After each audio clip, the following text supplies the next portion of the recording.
हम कभी मुख्यमंत्री हो गए बिहार में और आ गए, ये पहुंचा, तो इसको हम बॉर्डर पर ही उठा करके वहां बंद करेंगे कि बेल के लायक भी नहीं रहेंगे ये।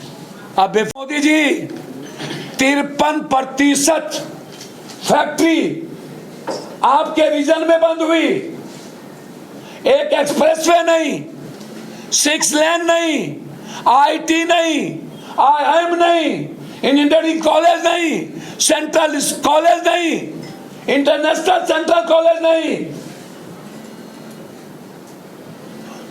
एक एक्सप्रेसवे नहीं। 11 सालों में झारखंड को के एक इकोनॉमी को आप यहां से लूट के ले गए। और जब आप छत्तीसगढ़ की सरकार बनी तो 1900 एकड़ में आदिवासियों को आप अपने आर्मी के द्वारा भगाकर अदानी को पट्टा दे दिया। आप वही करना चाहते हैं झारखंड में।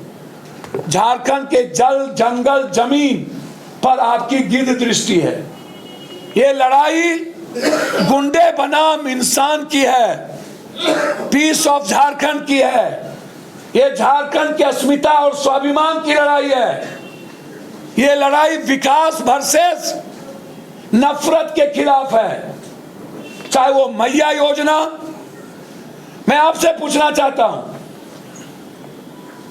हेमंत सोरेन जी की सरकार और कांग्रेस की सरकार ने आदिवासी सर्रा कोर्ट को लाया, आप क्यों रोक दिए?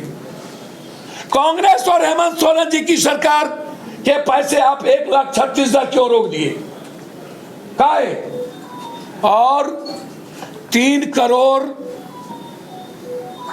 झारखंड की जनता का 3 लाख करोड़ रुपया सहारा इंडिया, जिसको पप्पू यादव ने अगले सेशन में 10 बार उठाया सुप्रीम कोर्ट के ऑर्डर पर। हम अमित शाह जी से मिले कि बिहार और झारखंड का पैसा दे दीजिए, एक बार टसमस नहीं हुआ। मैं वादा करता हूं झारखंड के 3 करोड़ पीपुल से, 25 तारीख को लोकसभा खुलेगा, 26 को ज्वाइंट सेशन होगा, 27 को पहली लड़ाई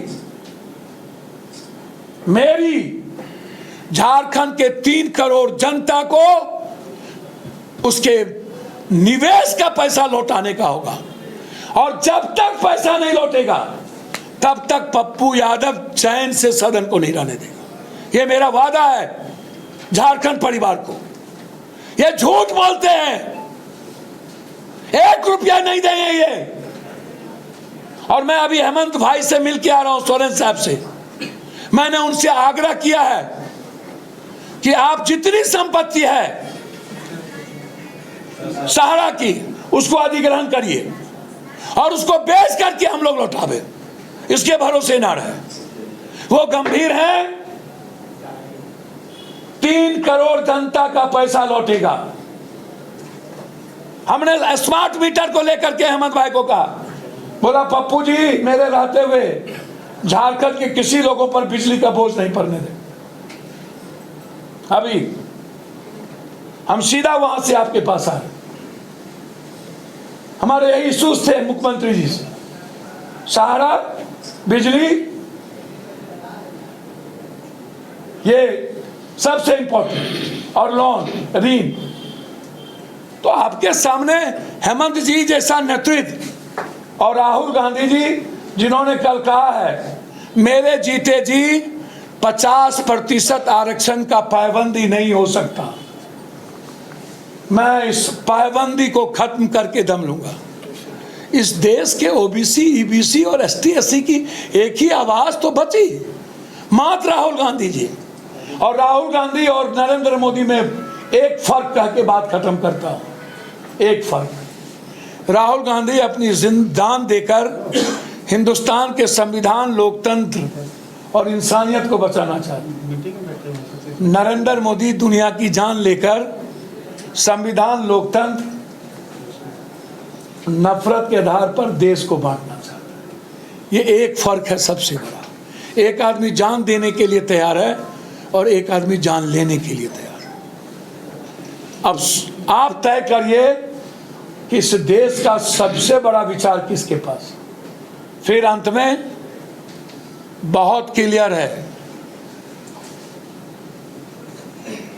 झारखंड आकर के जितना ये बोल लिए ना, हम मुख्यमंत्री यहाँ नहीं थे, हम कभी मुख्यमंत्री हो गए बिहार में और आ गए, ये पहुंचा, तो इसको हम बॉर्डर पर ही उठा करके वहां बंद करेंगे कि बेल के लायक भी नहीं रहेंगे ये।